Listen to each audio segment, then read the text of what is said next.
อดทนสากอนนี่สินผลัดผ่อนยังบ่บางเบาต่อสัญญาอีกหนึ่งลมหนาวให้พรุ่งนี้เช้ายัดยืนสู่ต่อ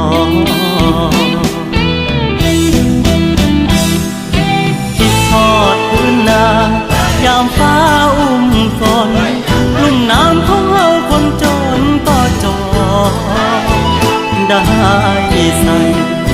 กางเกงยีนบ่เคยลืมกลิ่นดินนาดอกน้อยกราบหมอนขอพรให้แม่พ่ออยู่ดีมีแหงคอยลูกคืนเมือง